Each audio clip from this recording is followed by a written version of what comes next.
importe les circonstances du présent et même peu importe les situations qui semblent un peu insurmontables, il y a toujours une porte de sortie. Et d'ailleurs, vous n'êtes pas le seul à être exposé, sinon confronté à certaines réalités quand l'on décide d'entreprendre, quand l'on décide de construire une carrière professionnelle ou alors lorsque on est dans la position d'un leader. Et d'ailleurs, c'est le droit le plus légitime de tout être humain à mener une vie d'épanouissement. Je voudrais que vous ayez convaincu de cela. Il n'y a personne qui est né pour être malheureux. On peut l'être, mais lorsqu'on prend la décision ferme, comme Jabez, et de prendre la décision que non, je ne vais pas léguer la misère, ni la pauvreté, ni la honte à ma famille, à ma descendance, alors on prend la décision de lutter. C'est vrai, il peut y avoir des fils d'Anak et des géants, mais on prend la décision de les affronter parce que Dieu n'est pas injuste. Et même la vie elle-même n'est pas injuste. C'est plus que la foi, c'est la réalité de la vie. Ceux qui se battent, y arrivent dans la vie. Oh mon cher leader, c'est ton droit légitime d'aspirer à un mieux-être et ne pas aspirer à rêver. Je peux vous le dire, c'est faire le choix aujourd'hui d'avoir des regrets au soir de sa vie. Surtout que vous êtes doté de potentiel, de capacités, de talents, de dons, de visions, de rêves, et c'est votre raison légitime, c'est votre droit de pouvoir les mettre en œuvre.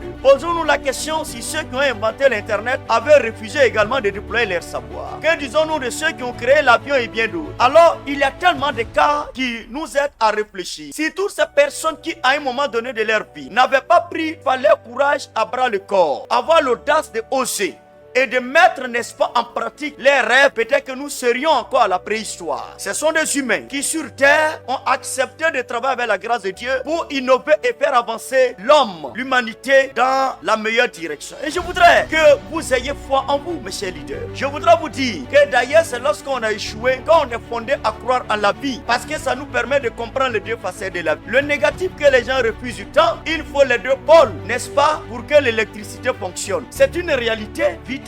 C'est l'une des raisons pour lesquelles Dieu est alpha et il est oméga. C'est la loi de moins l'infini, de plus l'infini qui donne l'équilibre de la vie. Il faut des ténèbres pour apprécier la clarté de la lumière. Sinon vous ne seriez pas du tout des lumières dans le monde. Je voudrais vous inspirer et vous encourager ce matin. Si peut-être tout au long de l'année les choses n'ont pas fonctionné comme il se devait, le fait même que vous ayez consacré du temps à vous former, laissez-moi vous dire la vérité, vous êtes déjà un vainqueur en devenir. Et vous devez déjà croire en vous parce que vous êtes sur le bon chemin. Vous êtes sur le droit chemin et je peux vous garantir, mes chers leaders, dans quelques mois, dans quelques années, nous allons nous retrouver et je sais que vous aurez le sourire large. Je suis convaincu que beaucoup d'entre vous êtes appelés, n'est-ce pas, à impacter positivement leur environnement, leur génération, leur communauté et pourquoi pas donner le sourire à votre famille, ce qui est légitime.